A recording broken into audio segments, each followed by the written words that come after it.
everybody. Thank you so much for coming. It is a pleasure to have all of you here. My name's Julie Lego. For those of you that I may not have met before, we are here for our Revive and Thrive series, and it is hosted by Able New Hampshire's Mental Health Task Force. We're a group that joins together from all different parts of New Hampshire to identify what the needs are in our state to meet the needs of our individuals and their mental health needs. So we join together not only to find out where the gaps exist, but what's going well, and then to get more of that. Um, in our series, we chose to put uh, put different events together because we know that there's a lot of uncertainty right now. And I think we've realized as we've gone through, so those of you that are that have been here, we might just be realizing that uncertainty is part of our daily lives.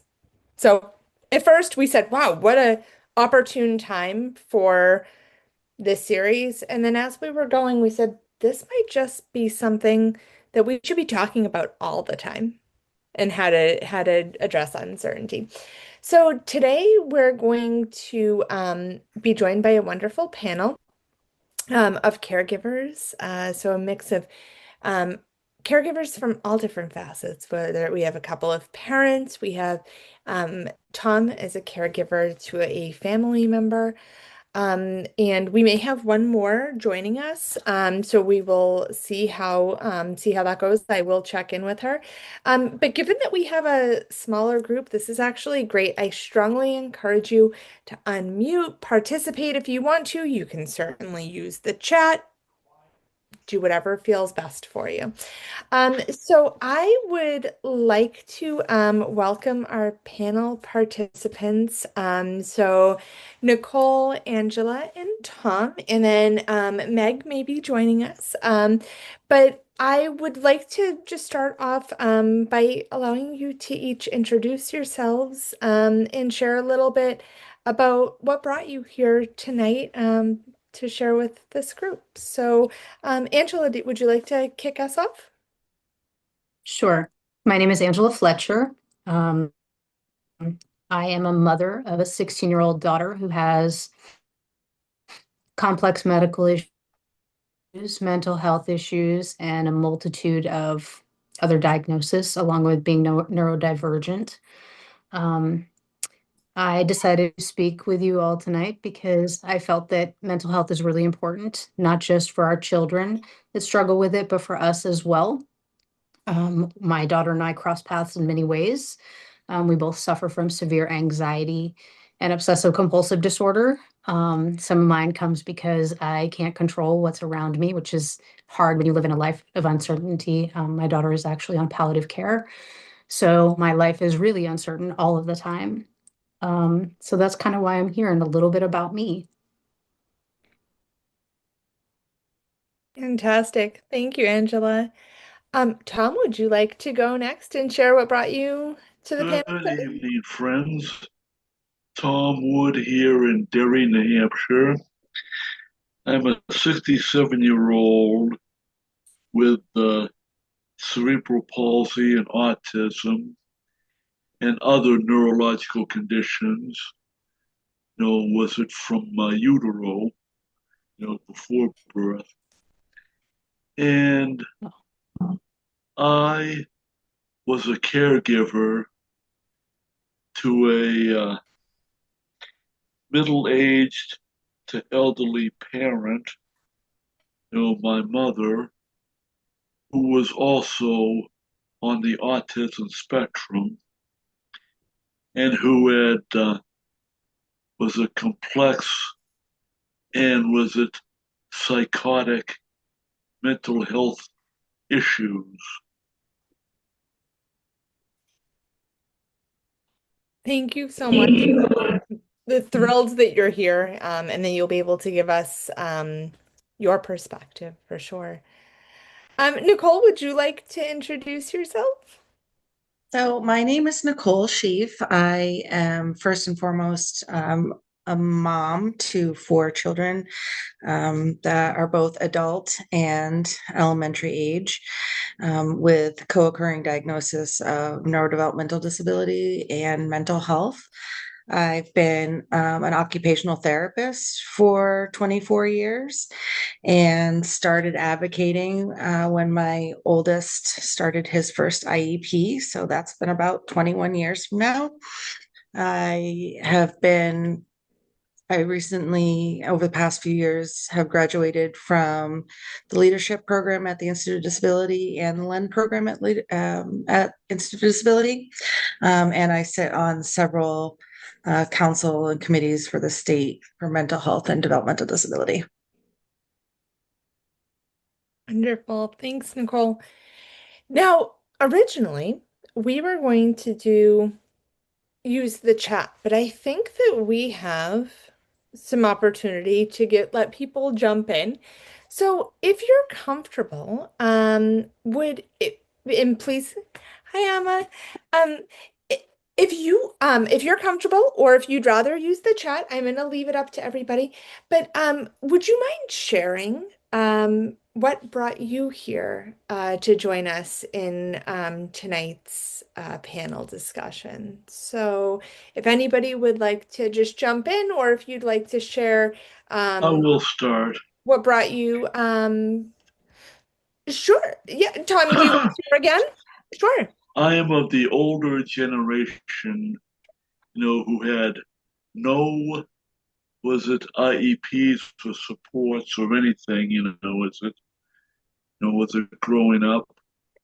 And I also ended up by default being a caregiver to, was it a parent, my mom, who was, herself on the autism spectrum and who was severely mentally ill and essentially untreated, that so we had to take and the state was told multiple times through the 1960s and 1970s that was it my mother was in crisis and nothing was ever done.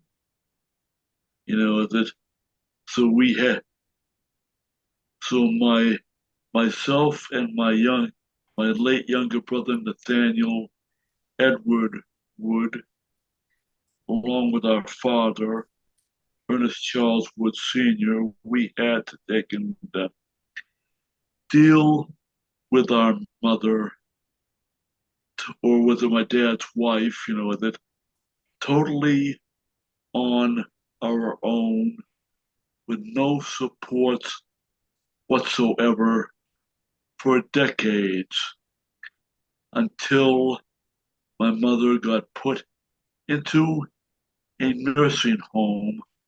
Well, actually, the Pleasant Valley Nursing Center here in Derry 4 months before she passed away. That was the only assistance and support we received. This is back in and she passed away in 2008. And it sounds like, even though maybe a few years ago, Tom, definitely things that people can relate to as over the last even more recent few years, the availability of supports has changed for sure. That I'm an example of what happens when no supports are given Yes, or are available. absolutely. For those of you who are joining us and not on the panel, what brought you to join us today? Well, I'll speak up. Love it. Um, I am the mother of 7 kids. Um, all adopted. 5 of them were adopted through the New Hampshire foster care system. All have mental health needs. Some are in the autism spectrum. Some have developmental delays. And I've been fortunate enough to be connected with CLM for some of my children for quite a few years, which is quite helpful. But, I'm always looking for what's going to happen next with them. As I'm sort of aging out of the system myself, I get concerned about, well, who's going to be the mom making sure that my children, who are now all adults, the youngest is 30, who's going to be making sure that their housing has redetermination has been done or their Medicaid's been done. So that's one thing I keep looking for. And who's going to help out? You have family members that are going to do things for you when you're no longer here, but it would be a big request to ask them to help with 7 children who have some very special issues to deal with. Absolutely. Absolutely. Thank you, Nancy. I'm glad you're here. I saw Okay. go up. Yeah, I'm Elizabeth. I came tonight, because I'm a caregiver for my 10-year-old son, who is a person living with multiple differences. And he's in the Concord School District. So I was looking for tips and suggestions on managing our lives. We are doing okay. We are set up with their agency and local help, but I'm always looking for new ways of organizing. And like Nancy was just talking about, with the New Hampshire Easy account and making sure that you have all your ducks in a row for determination. We're good till January. But there's always nice to hear from other people about how you manage your lives and how you keep it all running. Cause that's, Sam started, my son's name is Sam. He started school today and we're working on things. So I just appreciate being here, and I really appreciate Able New Hampshire. That's how I received the information for the online tonight. So thank you. Wonderful. We're glad you're here. And you're gonna hear from everybody with all different experience. So that's wonderful. Would anybody else like to share?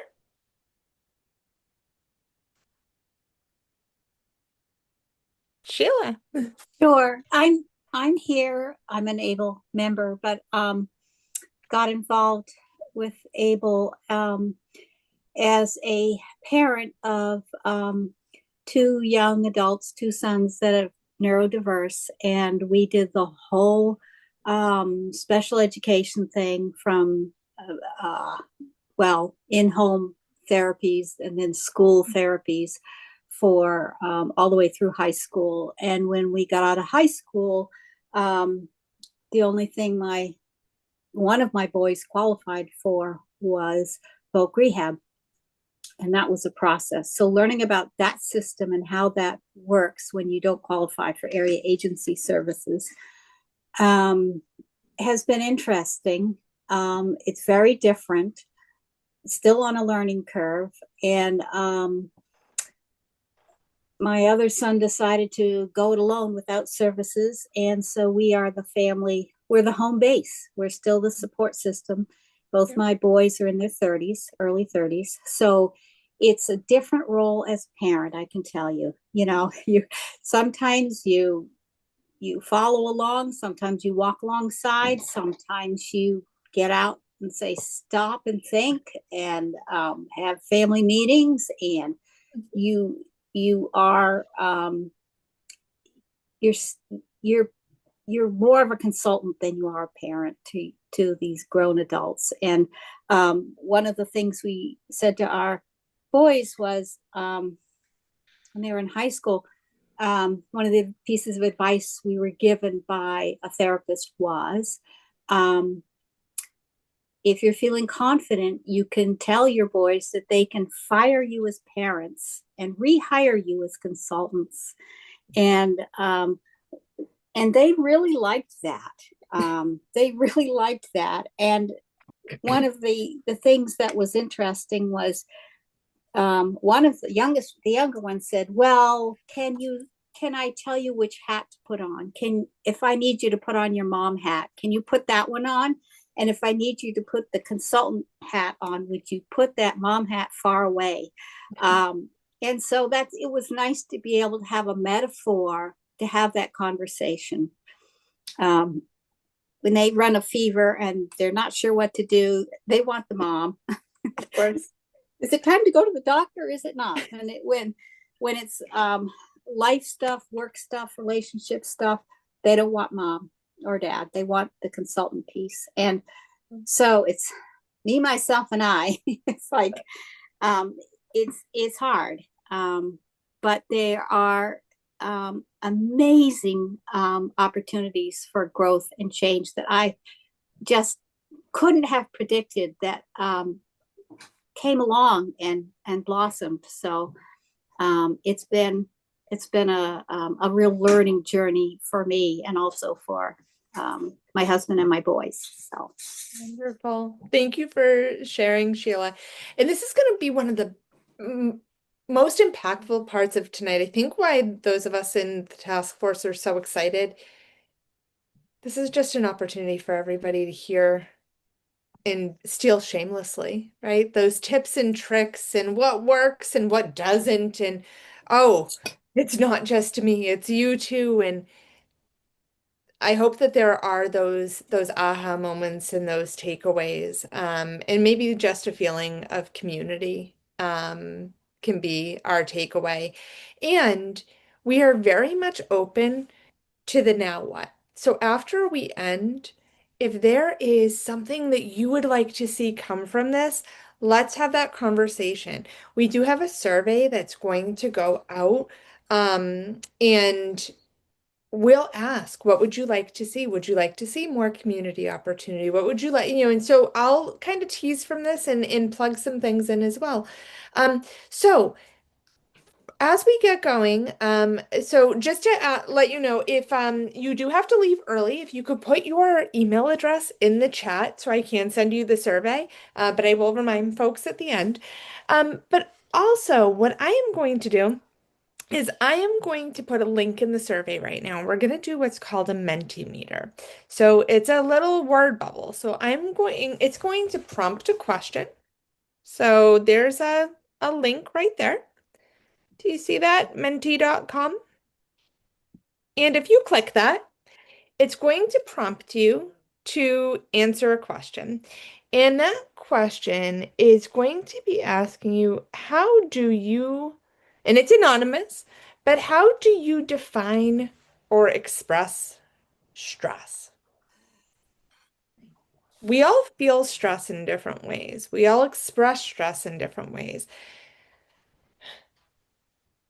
We all want to admit our stress in different ways. Some of us don't want to talk about how we handle stress, but it's very real.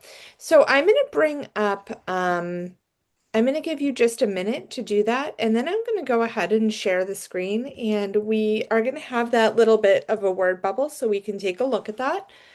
And then we're going to start prompting our questions for our task force. I mean, for our panel.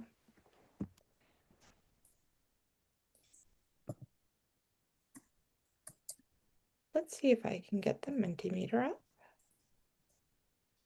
All right, and I still see things coming in. So I'm going to go ahead and start share. I'm going to share this so you can actually see them coming in real time.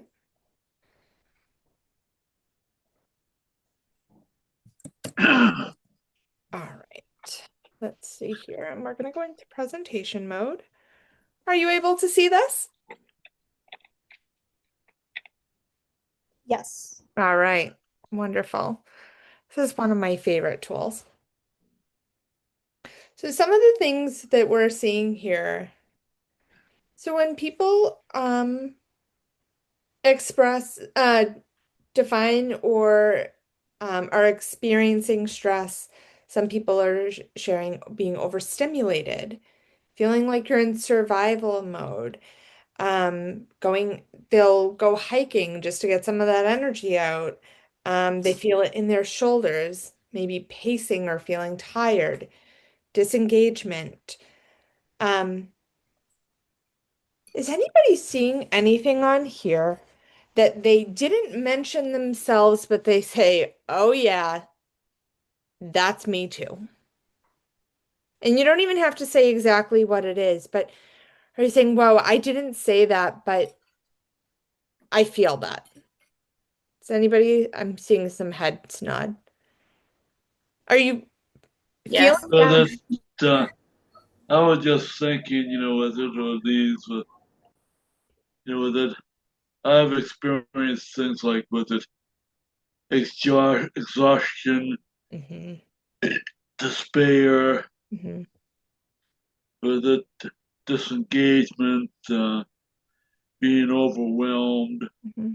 overstimulation, was it being on the autism spectrum, and also was it uh, periods where was it I would literally storm out of the family home in an un in an in a hyper rage.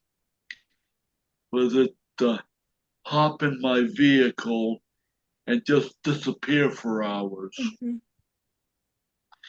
just to take and to take and reconnect with myself. Yeah. Taking the time for you, right? And Yeah, yep. but it, of course, was it uh, leaving my dad, and my little brother Nate. Was it uh, to deal with her? Was it? But Hmm. my mom, with her, was it mental illness, and was it? And of course, being on the autism spectrum, she was constantly pushing my buttons Hmm. in such a way that was it exacerbating my autism developmental disability symptoms. Hmm. Right. So having to be aware of the stress of being a caregiver, but also having to take care of yourself. And I'm kind of seeing, is anybody else seeing some themes of that in here of how do I take care of other people when I'm when I have to take care of myself, but where is the balance landing, right? I'm tired. I feel like I'm running on empty. I might be losing sleep, but I still There's have, another term called engulfment, yeah. where you are engulfed in the situation so much that it literally, cognitively, emotionally smothers and shuts you down. And sometimes like whoever wrote that survival mode, right? That was pretty telling. Has Well, any and I want to agree with Tom is, I think I have definitely gotten in my car and driven away too. And I think there is this feeling of guilt afterwards. And instead of knowing that that's what I need as a break, feeling like, oh, I just left. And so it's like everyone says, take care of yourself. But when you're overwhelmed, taking care of yourself might be literally taking a break from everything. Absolutely.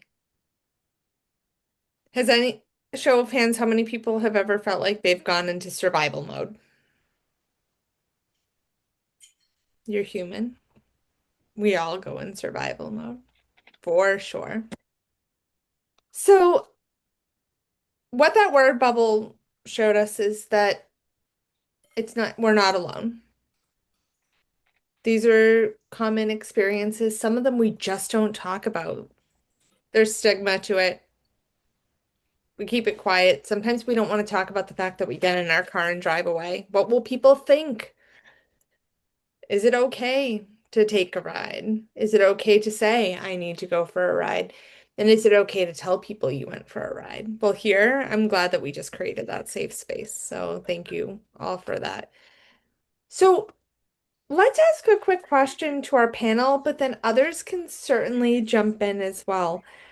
What would you like people to know about your experience as a caregiver when needing to care for your own mental health and supporting the mental health of others? And I'll let whoever wants to go first jump in. Um,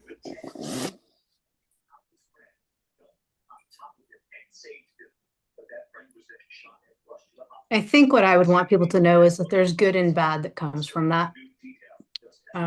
Like my rose is that I have another day with my daughter. I come from a very different situation. I know that my daughter will be on hospice, and I know that I'm going to outlive my daughter. So for me, my rose is always that I have another day. And the hard part is not knowing what the future is going to be. The uncertainty is always what my thorn is, because living in uncertainty makes you feel uneasy, and it makes you want to, like, my word on there was avoidance. That's how I deal with all of my stress. Like, I'll own that is me. um I have been called out on that by multiple doctors and multiple therapists. That's just me in a nutshell. I avoid everything. Does it work well? Absolutely not, because eventually it starts to consume you.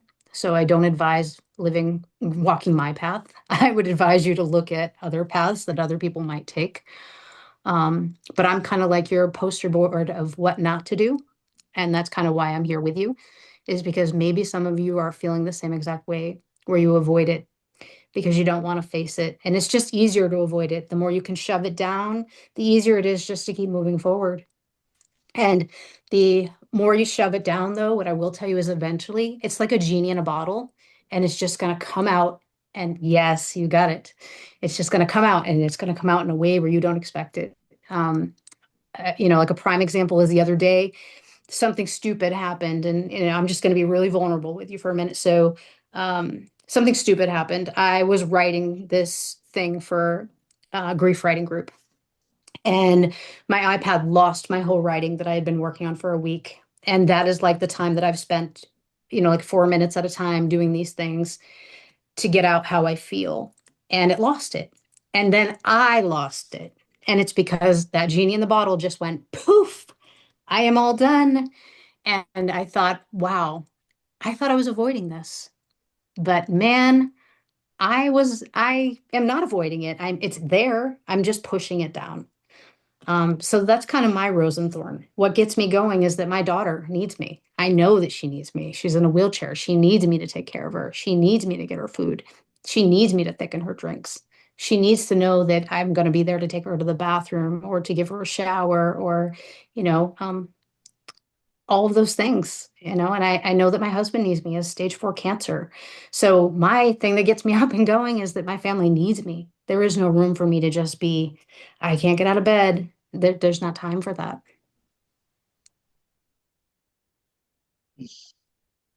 And if I could kind of go after Angela, I'm actually the polar opposite of Angela, where I am the hypervigilant mom. So just as she had said, she don't follow my lead, don't follow my lead either. I am the what can I research? What can I do? What haven't I done? What else is out there? How can I help? What do I need to do? To the point where I am almost traumatized from the system that I'm fighting, and doing the opposite of making my children learn through their own consequences, but instead protecting them from everything that might come their way, because I'm so traumatized from how I've interacted with the system, from schools to communities, to therapists, you name it. So for me, it was finding every resource and finding whatever I can do. And it's also a positive because I know a lot.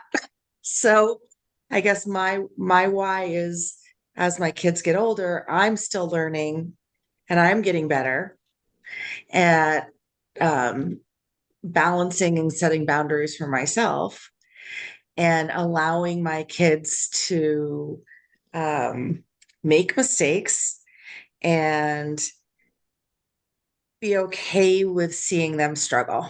And that's really hard for me. And so I think for me, normalizing that we all have mental health, we all have various degrees of mental health, and that is normal. And just really being able to, my why is making sure that it ends with me. So, whatever I've struggled with, that I'm helping other families that are like my family find an easier way through the system and be supported. So Nicole, don't get me wrong. I'm like that helicopter mom too. I just tend to be the avoider, like I don't want to deal with what I can't take, what I can't control. If I And can't I'm in control it, everybody's face. So I'm like, let's talk about this. I want control of the conversation. That's Yes. right. One of the was it uh, was always a trigger for me was my mom's mental illogic and craziness. Was it?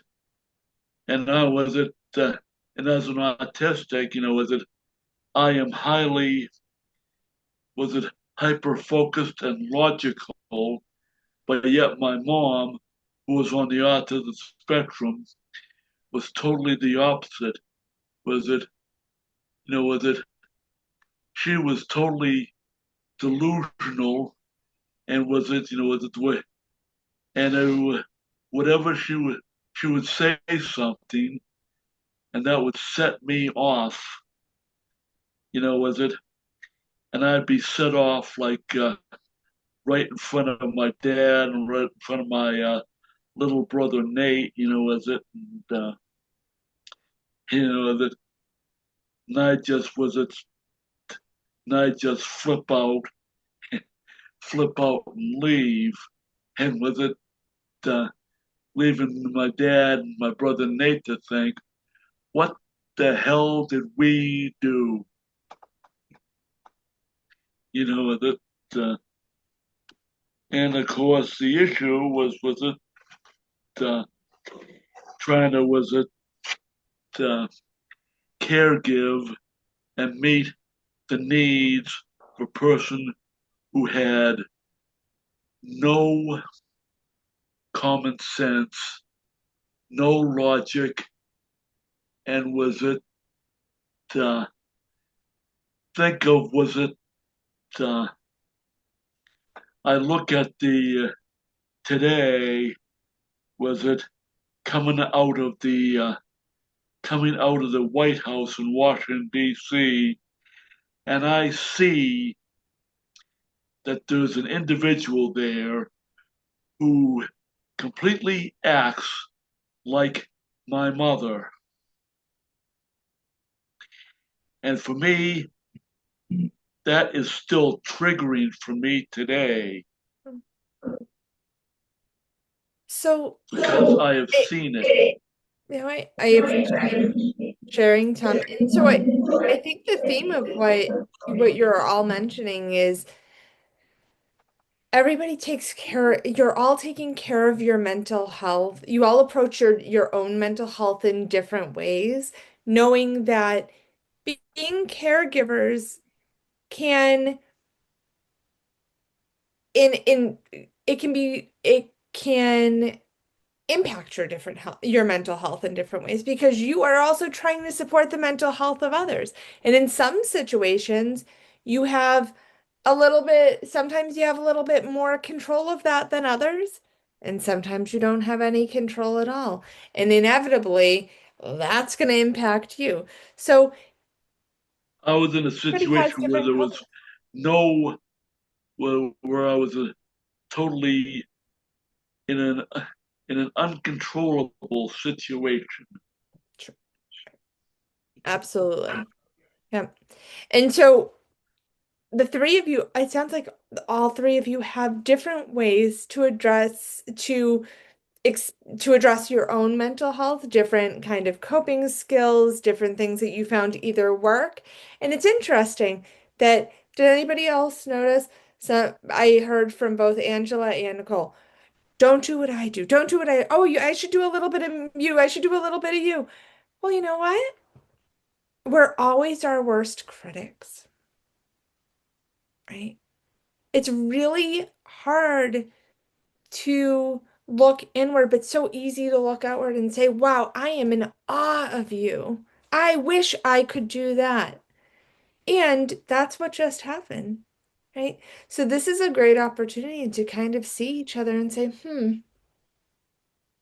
I think I just, I'm giving somebody permission, right? To say, you know what, I don't want to do that today. Today is not that day for me. Maybe it's tomorrow. Maybe I In don't my have to case, it address it was today. like, Or maybe, no, I'm doing it now. Right, Tom? What were you saying, Tom? in my case, it was like, was it Mr. Spock Yes. has gone kaflooey. Yep, absolutely. So, and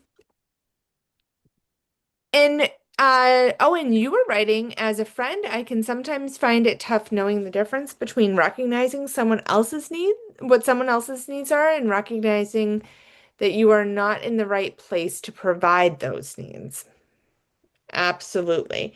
So, knowing whether you are too close to the issue or you don't have the experience. So, knowing when you can be in a place to be of support and how you can be of support. Those are two different things. Is that kind of what you're saying, Owen? That I can be there, but I don't have to be everything to everybody. And it's okay to Yes, recognize where my boundaries might have to be because it's okay for me to not take everything on. Is that kind of what you're thinking? yes. I was also thinking too that like some friends that I have some friends who sometimes some of the issues of like between a friend who's sort of similar age as me with developmental disabilities and their parents and walking that boundary of between sometimes people are looking for help in ways that aren't necessarily um aren't always helpful, are not always something that you either sign up for or you can provide. And I think like sometimes there's also issues sometimes between like I know for me it was really helpful when I was able to have uh get support that was no longer just my parents, because that gives a buffer from parents who sometimes might be a little too close to the issue and not having that break between being in the issue and then stepping back and being able to see what is actually needed. I think like that is huge, and it's really unfortunate that that's becoming harder and harder to be accessible for people. Absolutely. And oh, and that's a perfect segue into asking everybody, do you feel like you have adequate help and resources with the current areas of need? There's so much uncertainty going on. Maybe we're realizing we thought that there was so much more recently, but we're realizing that, as we were talking about earlier, we have uncertainty around us all of the time. So, do you feel like we have, or that you have adequate help and resources in these areas? And whether you do or not, what have you found has helped you?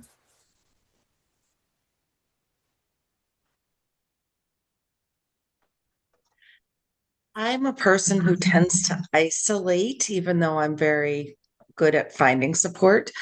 I feel like this is my family. I need to do the work, and it's my, I don't want to say burden, but like they're my children. They're my responsibility. Like I need to do the work.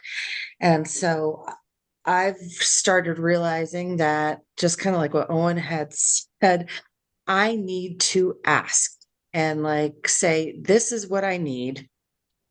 Who of my friends who are true friends, and that's another thing, is I've learned to really, I used to give energy to everybody, and I have very limited time and energy, and now I realize I find the people that are there during our worst, who stay there and are willing to help.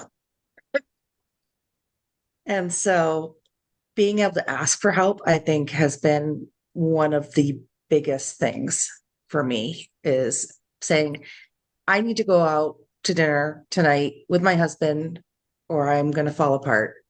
Can someone come over? And that's huge for me to ask.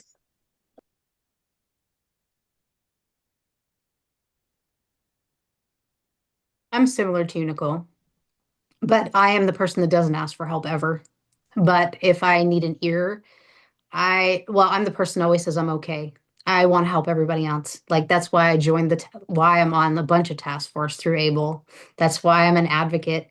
And it's because I don't want other people to be in that situation, but I actually should be the model of what people should be doing. However, I'm the person that can sit there and be like, it's okay to ask people for help and I'm here to help you. Like I want to throw you a lifeline, but I don't necessarily want you to give me one. But I do have a few friends that I'll call, like when life has just gotten to the rock bottom. Or, the other thing that I have found helpful that might help some of you is that my daughter has a bunch of different therapists and a bunch of different people on her team. And sometimes when you are giving updates about your children, you do realize that that also is helping you take some of that load off. Like every time you unload on that person and you say, hey, you know what? Today my daughter did, and I'm just throwing something out there. It's not necessarily true, but today my daughter lost like 3 words in her vocabulary, and this really, really hurt bad today. And what can I do to change that? I unloaded, like, let's say I unloaded that burden, right? And now I feel a little lighter, but it was in the interest of her, but it helped me unload just a little bit. So if you guys have therapists that your children have, every little bit that you unload to that therapist helps you to unload just a little bit, even if you don't want to have someone throw you a lifeline. If you're like me and you're that person that just wants to keep giving and giving, and I give to the point where I am, I don't know, Julie might be able to tell you, I give to the point where I just can't anymore and I will overextend myself. But I've noticed that if I use my daughter's therapist to like say what's going on with her, it helps me unload just a little bit. So if I can give you one piece of advice, that would be what I would say.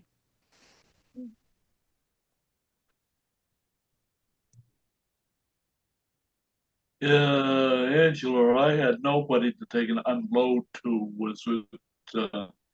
except was it Dad and Nate,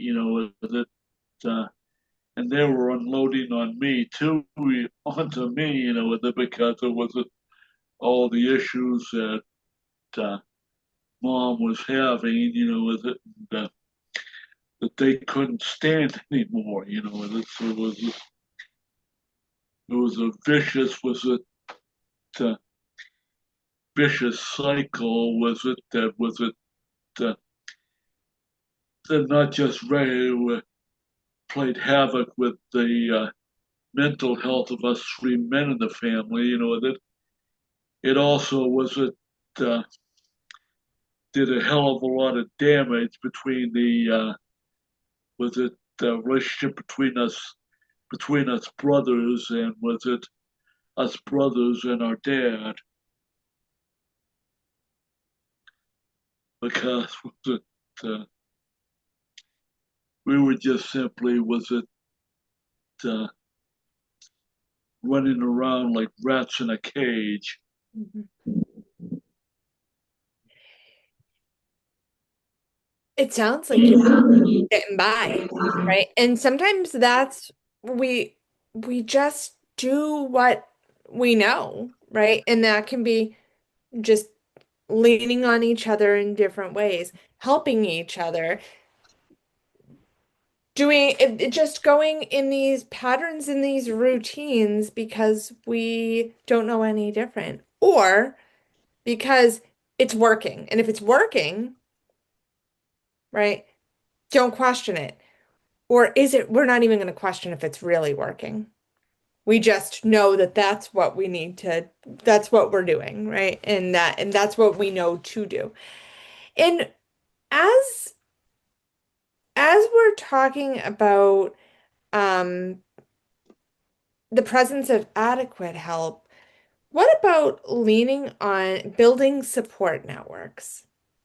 So, how do you build a support network? Do you have a support network? What does that look like?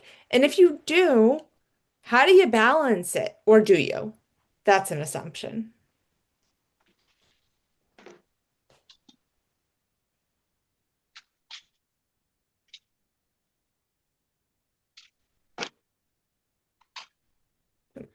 Exactly. So who cares for the caregivers? That's a great question. Feel free to chime. Anybody can chime in and ask questions along the way. But this is a perfect idea of who cares for the caregivers. So who is part of your, who do you allow in? Who's part of your support network?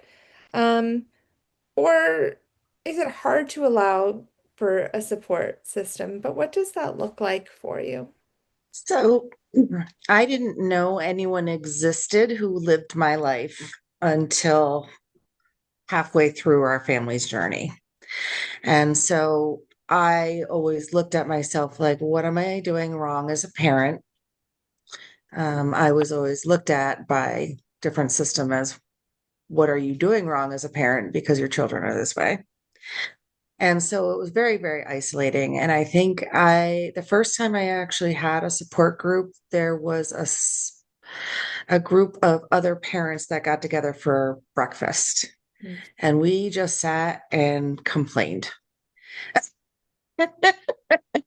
And it was okay to not be perfect and not be the perfect parent or the perfect image of family or whatever people think that you're supposed to be. It was real and it was honest. And then to find a Facebook group for parents and caregivers with social emotional needs, that's run by NAMI in New Hampshire. And you can go in and vent, and you can go and give suggestions on what was helpful and just be real, and knowing again that people have lived my life. And then through those, building both community within the mental health and developmental disability community, but also people that are there just for me and not my children. And that's been huge, and giving myself the permission to not always live for my children, but to live for me too.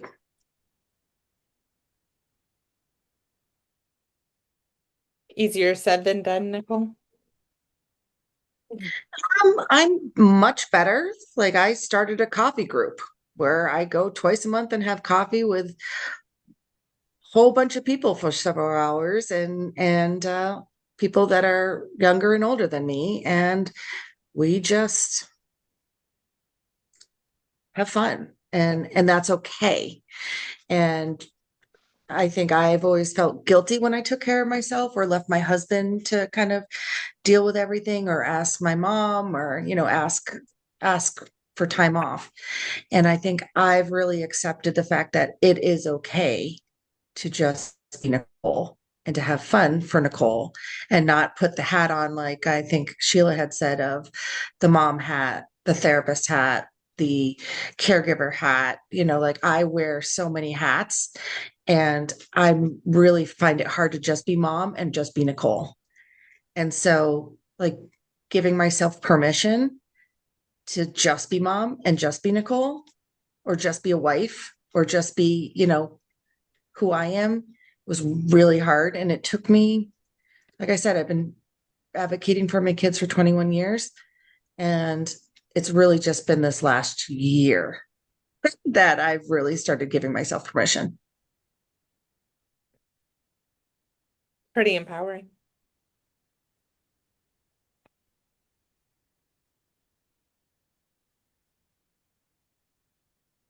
I ended up joining a support group. I've actually joined a couple different ones.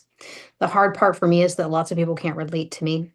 Um, but what I find wonderful about them is that I'm sure you're going to understand that I am more the giver. I want to give, give, give, and I want to help, help, help. So if I can do those things, then I feel like I'm doing something right.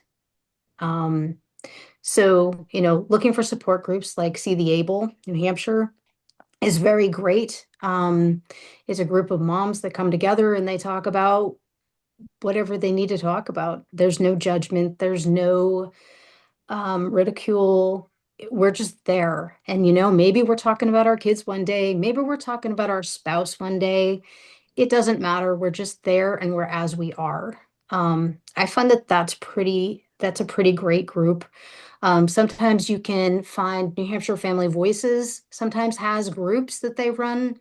Those can be fantastic. They just did a really cool summer series where we just all connected and I met some really great moms from there. Um, and they're insightful. And it's good when you can find people that even if you can't help, even if you don't want to help, to give the help sometimes feels just as good. Like for me, that's what fuels me. If I can give you guys help, then that's what I want to do. That gives me energy. When I think that I have no more energy to give, I find it from somewhere because giving like does something for me. So looking for support groups is hard. And, like Elizabeth, I'll send you my email. And I truly mean that. If you need me, you email me and I will be there for you. It's just who I am. Nobody should have to walk alone or feel alone. It's just what fuels me. Thank you, Angela. I really appreciate that. I'm not good at asking for help, and I have not made progress at all in self-care really in the past year. And I've been told that I need to. My son is a person living with multiple difficulties. He is a sweet and caring person, and he definitely has the potential to learn, but he was just referred to Boston Children's cardiac team, and he has prognosis is that he will probably have to have open heart surgery in the next 2 years. And he's been struggling with high blood pressure and needing to go in for multiple follow-ups. And it's really, he's already gone through a lot of medical trauma since his first year, and he is a person living with something called Williams syndrome, which is 1 in 10,000 infants. It happens at conception. They don't know why. It's just part of the DNA. It can be passed down, but it wasn't in our family. Usually the person living with Williams syndrome is the only person in your family. Talking about it with people is really difficult. I sound like a doctor's book most of the time. And also people, I look like this now. And I think people sometimes, that's hard because in my other life, I was very prepped and I worked in a museum and it was very different. And that's okay. I love actually this. There's advantages and disadvantages to everything, right? And there's positives and negatives. The positive on this side actually is it's a lot more fun in some ways because it is unpredictable. It's scary. It's traumatic, but it's also my son and I can go to the playground and run around and wear jeans and a t-shirt and nobody cares if we're speaking in the right grammar or no one is looking for me to be perfect. And that's been a positive out of this. It's a gift for me to be able to not have to feel like I have to be prepped all the time. And Sam is the most positive person. He, everywhere we go, he talks to everyone. He wants to give everyone a high five. He wants to know how you are. And I have learned that there are important things in life like family, friends, love, not so much if you have a Mercedes. So, yeah. Very Thank, true. thank you, Angela. Oh, of course, Elizabeth. Yeah, I understand. My daughter has ROHUD. She's one of 350 people in the world that have this diagnosis, and they don't know anything really about it. The only thing that they know is that most of the people that have ROHUD pass away at a young age. So I understand completely. With that comes a bunch of different complications. So that's why when you were talking to me, I gave you my information. So truly, and anybody that can see it, if you need me and you're here, it's okay. Email me. I'm here. Thank you. We just got referred to palliative care. I didn't even know what palliative care was, and now it is such an amazing department. So we had two different palliative cares be able to contact us because Samuel goes. He has 3 hospitals, and they were just so kind. So yeah, thank you for mentioning that. Of course. If you get the chance to use Boston, those doctors are fantastic. Like there is no, like I see you. Anna's like, yes. Yeah, those doctors, those palliative care doctors, man, you get them on a call, in a half an hour, you've got results, and boom, everybody is just off and running. So if you have the chance to use them, I swear by them. Like my daughter's life is so much better because of them. Thank you. I will. Thank you very much. Of course. With I the, feel like I should talk. yeah, I've been please go. nodding a Yeah, lot. please. So my name is Amabu, and so I have 3 kids, but I have 2 of them are twins, and they were born with complex medical needs, and they're neurodivergent also. The initial diagnosis was congenital diaphragmatic hernia, so which is a hole in the diaphragm. One of them didn't even have a diaphragm at all, which means that, babies are upside down in the stomach. So his stomach, gut, everything was up in his chest when he was born. So he had a left lung hypoplasia, which means his heart was shifted to the right. So he was born with one lung and a tiny other lung and a heart. So been there, done that. So I was nodding a lot because Boston has been a blessing. Had his first surgery when he was 2 days old and was intubated for the first 6 weeks of his life. Like, had feeding tubes, all that. We're thriving. And, as you're all talking about support, support, support, I'll say that is one of the biggest challenges as a caregiver because I always say there were times when 10 adults would show up in my home and there's nobody for me. It's all for the kids. And nobody's even asking, hey, how are you doing, mom? How are you sleeping? Are you okay? Hungry?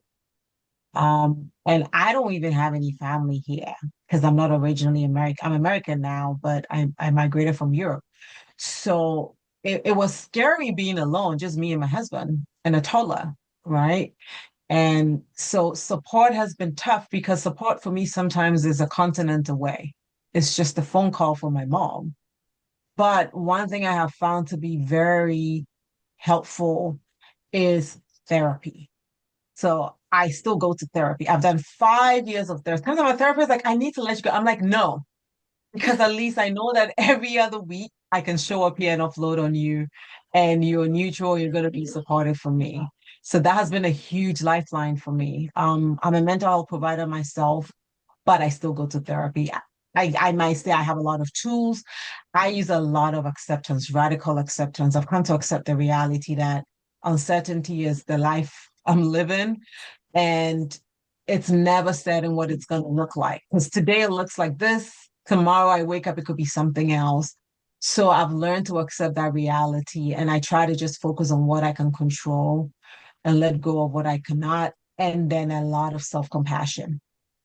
Sometimes I have my dishes sit for 2 days, and that's okay because I was still able to show up for my kids and take them to the speech therapies and all that. And that's more important. I wish my house was spotless, but it's never spotless, and that's okay. Sometimes I leave my laundry in my basket. Actually, for the past 4 weeks, I haven't been able to put a laundry in the closet. We've been living out of the basket. And that's okay because at least we have clean clothes to wear, right? It could have been worse. So that's how I try to live because I come to realize that it doesn't have to be perfect. I'm not trying to please anybody. The key thing is, are my kids okay? Are they thriving? Do they have food to eat? Are they getting the support that they need? And am I okay?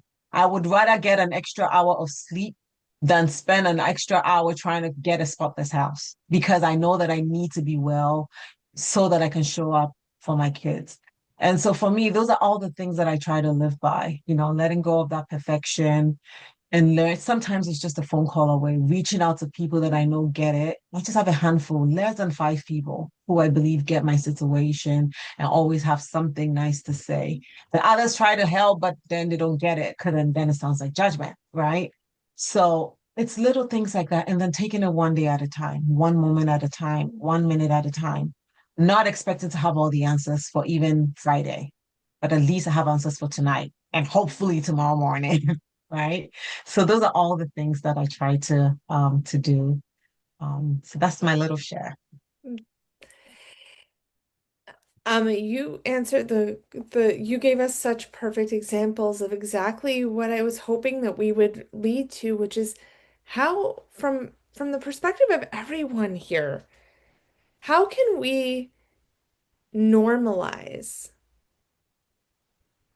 supporting let's just even get to recognizing and then supporting the mental health needs of caregivers?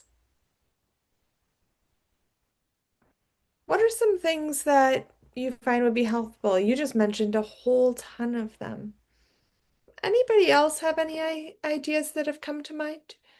So, having children with developmental disability and mental health, I've always wished that we have our area agencies that provide, there's waivers systems there for in-home support services if you qualify.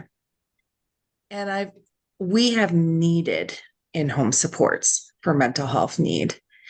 And my loved one, we needed to have them placed in residential several times. And I think that if there was in-home support for mental health need, we probably would be in different situations. My loved one would have been in a different situation. We would have had more, like I've always say I need to clone myself like 6 times. So having somebody that can just sit and be with my kids while I sit and be with myself or my husband needs to be normalized. Like we've never had babysitters. We cannot have babysitters. It's my parents or it's us.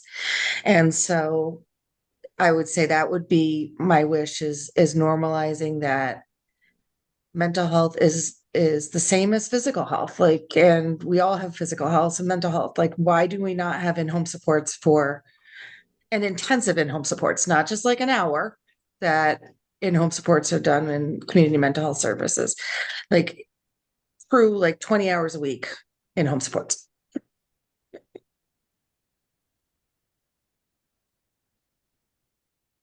Very valid.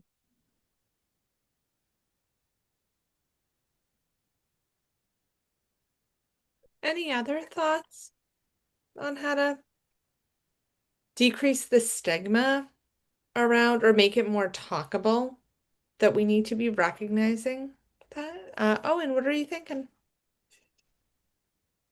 Wondering is and any of the parents and caregivers could correct me, but I was wondering, like, how in EAP programs, the whole family qualifies for stuff? I wonder if like we have all these area agencies, we have all these programs that parents and kids have to go through hell to get access to. If there was mental health attached to that, services attached to that, that both parents and kids could be eligible for in addition to that, so that it's taking a more of a holistic thing to that. I wonder if that would be helpful. And in our family's case, oh, and you make a huge point. Like my kiddos have been siloed, like all their needs have been siloed into parts of themselves. So like this person works only on this, and this person only works on this, and this person only works on this. And so my full-time job is coordinating and project managing everybody to meet all my kids' needs. And so I think you hit the nail on the head, Owen, with that. If you have an area agency that does it all and looks at the whole person and not just one area, then I think services would be more useful and hopeful and meeting the kids and the families where they need to be, not just a part of them. I agree with you, Nicole. I think that I know that I spend my life living like it's like a jigsaw puzzle. Like it's like you're putting together Jenga, right? You're like trying to build all these blocks and figure out where you put all these different therapists because everyone does something different. And there is no straightforward answer ever. And I think that if we could find a way to do that, that would be fantastic. Because right now, it's not easy. It's not easy to try to figure out how you Jenga your life, like it's just impossible. It eventually falls over. I know, like for us, we don't use a lot of area agency because we don't qualify for that. So, I mean, I do all of my daughter's care. So, like we have a case manager. I can ask her things, but the case manager may not have all the answers, so sometimes that's helpful, sometimes it's not. It would be great if we could find somebody that could give us all the answers and point us in a direction and help us get the services that our children need. So it's not all, um, you know, all on us to try to figure it out because it's overwhelming. I'm with you, Nicole. I get you. And it's again, my why is it, like you had said, Angela, is helping others and giving to others. And Julie knows that I feel as an OT and just being an advocate for so long, like I knew a lot, right? And then I find that I didn't even know about the waiver system until I was in leadership. Like my kids have been in area agencies not really getting anything since they were 5. And I didn't even know about the waiver. And so like I'm always surprised on how much I know, and then I'm surprised with information. Like, why is this hidden? Why do people not know about this? And like I educate my case managers on programs that they don't even know. I mean, one of my case managers didn't even know what voc rehab was. So like I had to educate her. So it's like it's kind of like whoever you work with is the knowledge that you get. um and for some reason it's like secret. um and I think it really comes down to capacity and resources of the state, and people are understaffed and underpaid. And also, wasn't there was a major issue at the state level where state agencies are not communicating with each other to coordinate anything, to do anything about anything. Everybody is in their own little world. And that is what is making the system fail big time. Absolutely. Silos. Silos for sure. Sheila, you wanted to say something. I could see it. Yeah, the silos that Tom is talking about. Um, I'm an early childhood educator, retired, and I worked in early intervention in area agency in Concord for 38 years. And that model um, is the philosophy in Birth to Three is the whole child, and the you provide services to the child in the context of their family.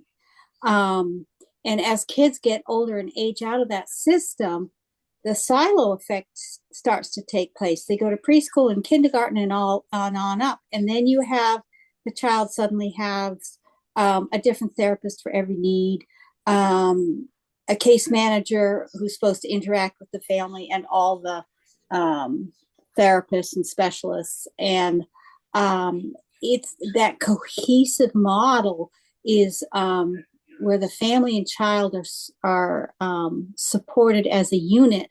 That goes away when school age comes, and it gets even more splintered when kids are out of in elementary school in one classroom for all your subjects, and then middle school you break out and go to different classes throughout the building in high school, and silo after silo after silo is built, and kids come together in their homeroom.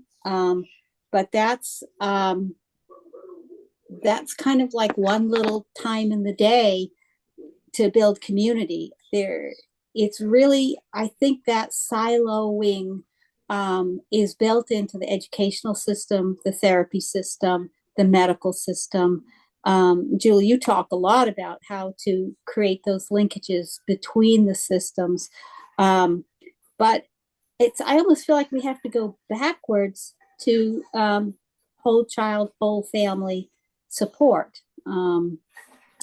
It just is, it gets harder to build community as people silo off. Absolutely. And Tom just mentioned in the chat that many of these agencies, it feels as if they don't even know how to communicate with each other. I think that was a really good point, Tom. Some of them, will not know the other exists, or if they do not know, when we're all speaking different languages, we have different acronyms. Oh, We, yes. or even worse yet, and I'm looking at the Venn diagram, right? And somebody knew I was going to go there and talk about Yeah. Venn diagrams. Like everybody that knows me knows I was going to do that. When we're doing the same thing and we're calling them different names, Yes. Yes. and then we're doing it again and again, right? And mental health and the DD systems are perfect examples of that.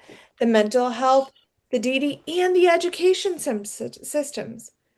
Every year in each of those systems, put them in each of those three circles behind me. We're having annual meetings, we're setting goals, we're setting objectives, but we're doing it in three different, using those examples, we're setting them in three different settings. And why not potentially one set of goals, different objectives to help? Because we have to get into one set of goals to achieve that goal, you have to work on your mental health. Mhm. You have to be supported by your DD system in that area of focus. You have to be supported by your education. Nothing stands alone. That's what we call being human. And then let's throw medical in there. We can't meet any goals if we're not physically well, but I can't physically be well if I'm not going to take care of my mental health. And don't ask me what came first, the chicken or the egg, right? Right. So this is, I think, the last question to wrap it all up was, given your lived experience, if you had money and time and energy and all the spoons in the world, what would the ideal support system look like or the ideal design? But I think that you're all answering that question right now, which is saying, I just want people to talk. I want people to talk to each other. I want my person's team. I want my family's team. Yeah. What is it if we, what is one thing that, and maybe if you want to stick it in the chat, if you just want to say it, but what is one thing that you think we can do to help move in that direction because as a task force, we don't take no as an answer. We come together not to identify the problem. We come together to brainstorm and try to identify the solution. We know the gaps, we want to bridge those. So if we're moving in that direction, because we will move in that direction, what's one thing that you think, what are some recommendations to help us get there? So, One is a recognition that there is, was it, we have a situation, it's not just in this state, but all over the country where we have aging IDs that developmental disabled adults, well, like me, who uh, were are functional enough to live in the community, but we need supports and that not just was it like okay to meet mental health care needs, but to being able to take in with it uh, supports like was it uh, was it like homemaker services to help us? Was it also was it we need other supports? Was it like was it transportation? Because there are many of us, was it of the older generation, was it who do not drive, do not own motor vehicles, and so and was it like the the system as it is set up now expects us to take and run around here, there, and everywhere, take and try to find what we need to live and thrive in the community, and also to support our uh, mental health and our physical health, and also uh, was it we should not we should be able to take if we have access to the internet, everything should all be in one place to find the information and to find the services, to sign up for the services, and also to take and receive the services and have the necessary people to be our caseworkers and advocates, and also to take and make sure that we are not falling through the system as like was what has happened to me, with it over the last, with it half century. thank you for sharing that. Oh, and I see your hand up as well. Well, one thing that I was thinking is that I think there's a lot of what we're talking about is systems issues, and I think that there is not, kind of sad, but I feel like there isn't enough talk in this sphere about teaching people about how these systems work at a large scale. And by doing that and getting us to sort of understand how they interact with each other, what is redundant, why it's redundant, and all that, I think the more people will be able to sort of push back on it and get it in the direction that people to get people support. And I think like there's a lot of people who are like, we need more transportation. Why isn't the bus system getting there? But the bus system's not getting money from the state because the state doesn't uh doesn't see a need for it and stuff like that, where it's like, if we know where the things we can pull on are at, we can work that to our advantage too. And I think like we gotta have it both macro and micro. Absolutely. We're getting some great ideas, and the great feedback in the chat too. And I know we only have a couple of minutes. So, two asks I want to first ask if because we're coming on time, if everybody could just write their email in the chat for me, I would love to do some follow-up to keep this conversation going. So I would love to get your information. As you are putting that in, um, any any other questions for our group or for this whole group, because this has really evolved into beyond just a panel, but just a dynamic group. So first of all, thank you to our panelists. Thank you to all of you who have made this such a robust conversation, one that I wish we could just keep going with. And to be honest, I don't see a reason that we can't. So if that is the feedback that we receive, and that's something that you want to do, that is something we should absolutely do because community is everything. So that being said, are there any other questions or comments that are really important for us to hear about, or anything to leave us with? Sheila.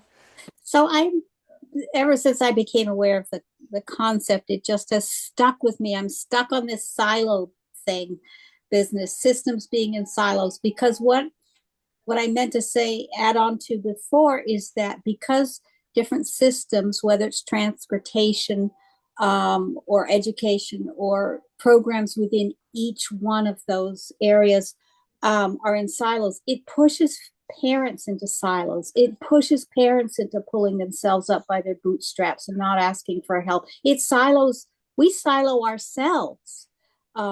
Because that's what's modeled all around us. Everybody doing their thing, the doctor, the surgeon, the therapist, and it's that circles of connectivity that you talk about, Julie, is the antidote to that. But breaking as a parent, I felt very isolated and stuck and unsupported and trailblazing my way through the school, and it wasn't pretty. And to have, because there was nothing there.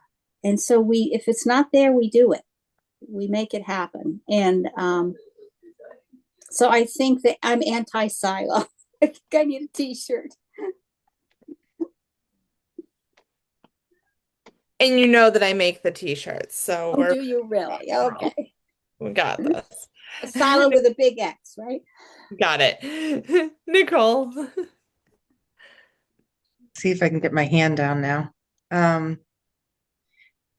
One thing that I want to touch on that Sheila had made me think about was how our kind of children's careers start in school. And you were mentioning, Sheila, that like a lot of things of that silos start in school. And my experience is that the school and parents fight against each other.